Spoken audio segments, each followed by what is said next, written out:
Untuk menanggapi kasus ini sudah bergabung bersama kami anggota Tim Hukum Nasional Amin, Aziz Yanuar. Selamat sore, Bang Aziz. Selamat sore, Bang Anggi.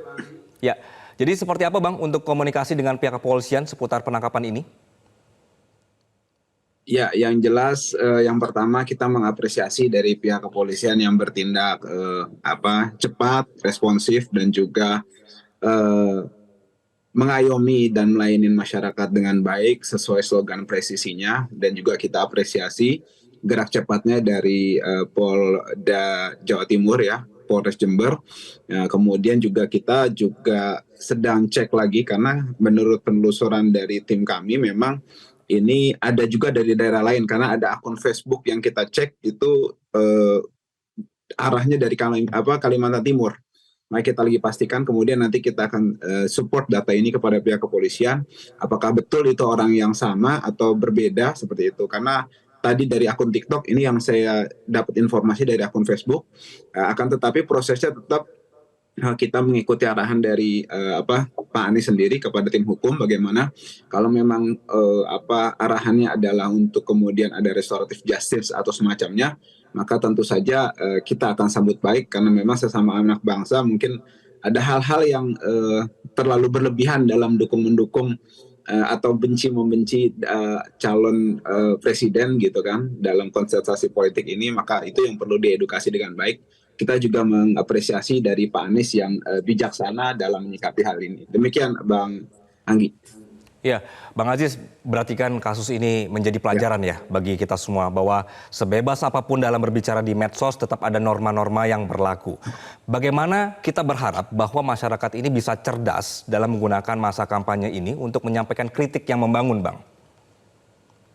Ya, yang jelas yang pertama gini, kita sudah memberikan apresiasi yang bagus kepada seluruh kontestan politik, dalam hal ini capres-capresnya tadi sudah menyikapi dengan baik, dan kita harap ya sebenarnya yang pertama kita harus menyikapi masyarakat itu sendiri dalam menyikapi friksi-friksi yang berkembang ketika dalam perdebatan, kemudian dalam diskusi, kemudian dalam visi dan misi penyampaian acara perdebatan yang saya maksud tadi, kemudian itu tidak terjebak ke dalam sesuatu yang personal, kemudian sesuatu yang sebenarnya jauh dari maksud dari perdebatan itu sendiri.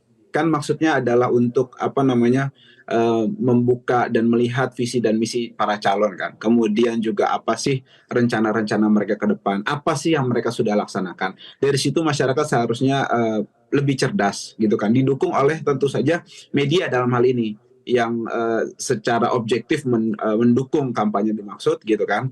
Nah, sehingga masyarakat juga melihat, oh seperti ini yang sudah disampaikan, seperti ini buktinya.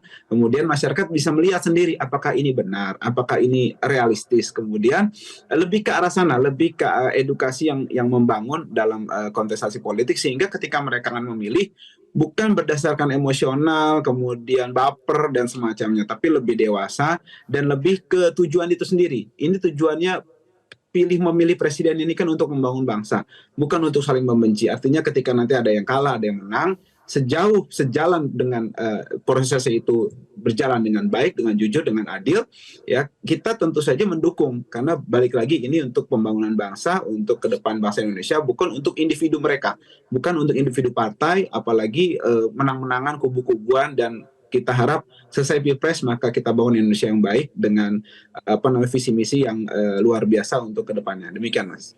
Oke, Bang Aziz, sebenarnya bagaimana Timnas merespons dan menanggapi hal-hal seperti ini soal gangguan dan juga ancaman ya Bang ya? Mitigasinya seperti apa Bang ke depannya? Ya, mitigasinya yang jelas yang pertama kepada pihak capres-cawapres sendiri. Artinya kita selalu menyarankan kepada pihak-pihak Timnas yang terkait itu selalu ada ring-ring yang memang menjaga antisipasi ya mitigasinya. Kemudian yang kedua, tidak memulai hal-hal yang negatif tadi, saling menyerang, membenci, kemudian agitasi-agitasi yang sebenarnya bukan kepada visi dan misi tapi cenderung kepada permusuhan. Nah, itu kita hindari. Kita sudah edukasi dari Timnas, dari tim hukum juga dalam kepada relawan juga, kita fokus kepada pemenangan, bukan fokus kepada kesalahan orang, bukan fokus kepada kebencian, bukan fokus pada pihak lain, apalagi hina menghina kita tidak masuk. Karena bagaimanapun juga kita tidak mau memulai. Jadi jangan sampai ada diskusi kemudian ini kan ada api, ada asap kan, kalau tidak ada api tidak mungkin. Nah, itu kita hindari karena memang kita bukan itu tujuannya dalam berdemokrasi. Itu jadi ada mitigasi secara fisik di lapangan juga, acara-acara juga kita harus ada pengawalan yang mumpuni. Kemudian juga yang kedua, dalam komunikasi kepada relawan juga kita edukasi mereka supaya fokus kepada pemenangan, fokus kepada hal-hal yang lebih berwawasan intelektual seperti itu, bukan fokus kepada pribadi-pribadi. Nah, kita juga terhadap berita-berita negatif kita screening. Jangan sampai yang masuk ini berita tahun lalu gitu kan. Provokasi itu kita hindari dan kita netralisir oleh tim hukum supaya masyarakat ini tidak terpancing. Baik yang pro kepada 01, 02, 03, kita adem damai seperti itu. Jadi kalau ada yang negatif kita cek dulu. Kalau sudah kita cek ternyata benar ada yang tidak baik, kita laporkan kepada pihak wajib. Jangan ambil tindakan main hakim sendiri. Seperti itu mitigasi yang saya bisa sampaikan dari tim hukum, Bang Anggi. Oke, Bang Aziz, dari pihak kepolisian juga menyebutkan bahwa kemungkinan ini masih bisa melihat ada pelaku lain atau juga motif-motif yang sama seperti ini sedang diselidiki begitu dari pihak kepolisian. Dari Timnas sendiri melihat apakah memang ada serangan masif seperti ini? Serangan masif kepada di internet atau kepada pribadi? Kepada 01 untuk ancaman dan gangguan seperti ini. Kalau kita sih tadi lebih ke antisipasi. Jadi kita belum melihat secara langsung gitu kan, alhamdulillah, dan jangan sampai gitu kan kita memang tidak sangat menghindari hal tersebut terjadi dan kita tapi harus antisipasi.